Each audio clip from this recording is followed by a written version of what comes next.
ज्ञानतिमिरान्धस्य ज्ञानाञ्जनशलाकया चक्षुरुन्मिलितं येन तस्मै श्रीगुरवे नमः। मुखं करोति वाचालं पङ्गुं लङ्घयते गिरिं यत्कृपातमहं वन्दे श्रीगुरुदीनतारिणम्। वाञ्छाकल्पतरुभ्यश्च कृपा सिन्धुभ्येव च पतितानां पावनेभ्यो वैष्णवेभ्यो नमो नमः। श्रीकृष्ण चैतन्य प्रभु नित्यानंद श्री अद्वैत गदाधर श्रीवासादि गौर भक्तबृंद। हरे कृष्ण।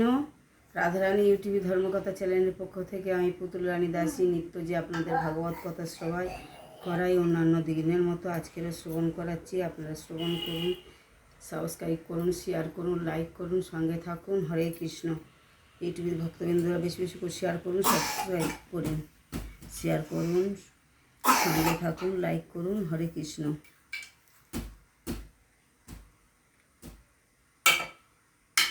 মহাপ্রভু তার চরম নারায়ণ নমস্কৃত্যং নরস্যৈব নরোত্তম দেবীং সরস্বতী ব্যাসেং তত জয় মুজিবায়। মহাপ্রভু তার চরম বিরহ ভাবে আজ করোনা অবস্থায় পৌঁছালো। সেই হলো 1534 খ্রিস্টাব্দ।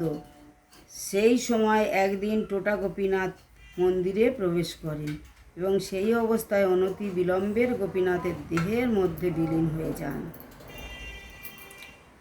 আমাদের মনে হয় ভক্তি রত্নাকরের বর্ণনাটি অনুসরণ করেই তিনি উহা লিখেছেন। যা হোক, এখন আমরা ভাগবত তত্ত্ব অনুশীলনের মাধ্যমে মূল রহস্যটি আবিষ্কার করার যত্ন নেব।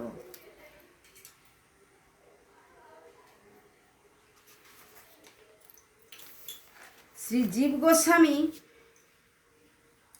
তার ক্রমসন্দর্ভে ভগবানের তিরোভাব সম্বন্ধে লিখেছেন। শাস্ত্রে যেখানেই ভগবানের তনু গ্রহণের এবং লীলা সমাপ্তির পর তনু ত্যাগের উল্লেখ আছে, সেখানে জানতে হবে মূঢ়গণের মোহ উৎপাদনের জন্য, কারণ ন তস্য প্রাকৃত্য। মূর্তির মাংস মেদ অস্থি সম্বন্ধ নাই। সুতরাং ভগবানের আবির্ভাবে তাহার তনু কখনোই প্রাকৃত ব্যক্তির ন্যায় হাড় মাংস মেদ ঘটিত নহে, বা যোগীদের ন্যায় কোনো স্বর্গীয়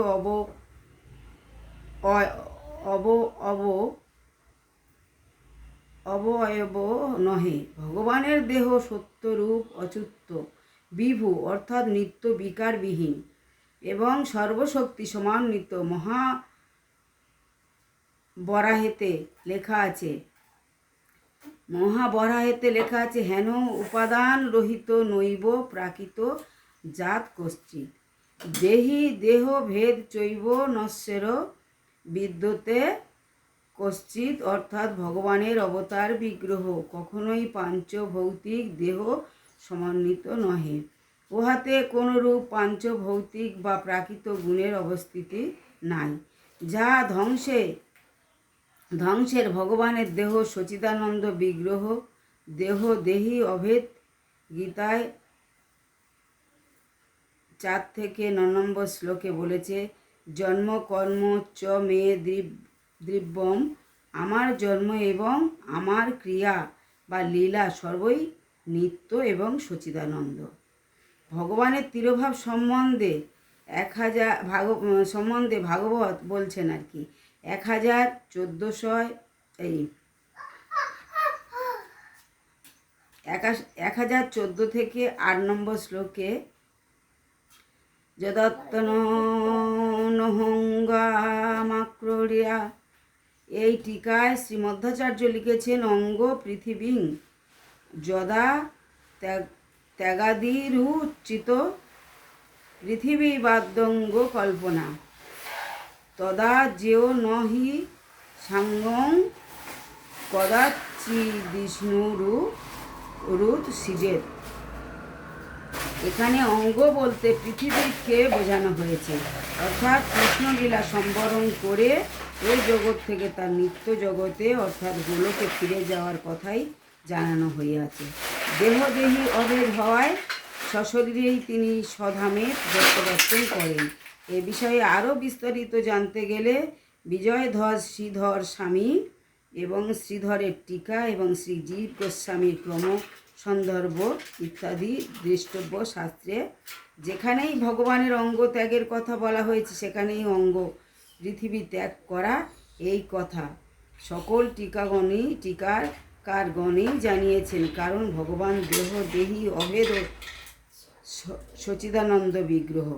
এবং আরও ভাগবতে 1015 থেকে 36 নম্বর শ্লোকে সেখানে পরিষ্কার লেখা রয়েছে, যদা মুকুন্দ ভগবানা বাণী মাং মহিম জহ স্বতন্ত্রম বা